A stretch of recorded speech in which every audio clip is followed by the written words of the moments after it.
আজকে সোজা একটা জিনিস দেখাবো, যেটা হচ্ছে বিরিয়ানি অ্যাসেম্বল বলে, বা বিরিয়ানির যে লেয়ারটা করে সেটা যেভাবে করে এটা আমার ওন স্টাইলে। অনেকের অনেক মতবাদ থাকতে পারে, বাট প্রথমেই বলে দিচ্ছি এটা আমি আমার স্টাইলে করছি।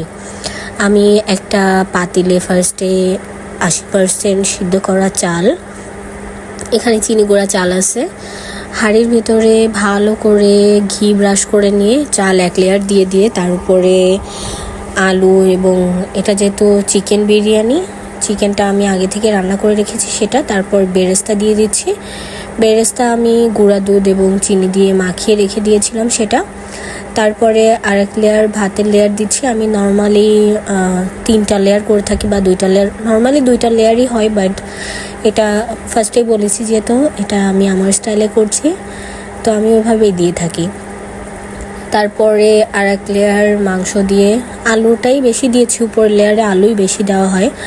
তো তারপর এখানে আবার দিয়ে দিলাম বেরেস্তা, তারপর দিয়ে দিচ্ছি কেওড়া জল আমি অল্পই দিয়েছি, একটু পানি মিক্স করে নিয়ে। তারপরে এখানে মিঠা আতর ইউজ করছি, চাইলে আপনারা এখানে বিরিয়ানি এসেন্সও ইউজ করতে পারেন, বা এটা স্কিপ করলেও করতে পারেন। তারপর 2-1টা কাঁচামরিচ দিয়ে দিচ্ছি ফর ফ্লেভার।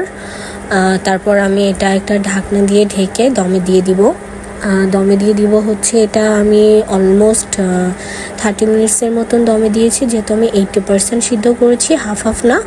তো একদম লো ফ্লেমে দিয়ে আমি এটা দমে করে দিব। এবং লাস্টে আমি বিরিয়ানিটা যখন হাঁড়ির ভেতরে ঝাঁকা দিয়ে মাখিয়ে নিয়েছি, কেমন হলো সবাই বল।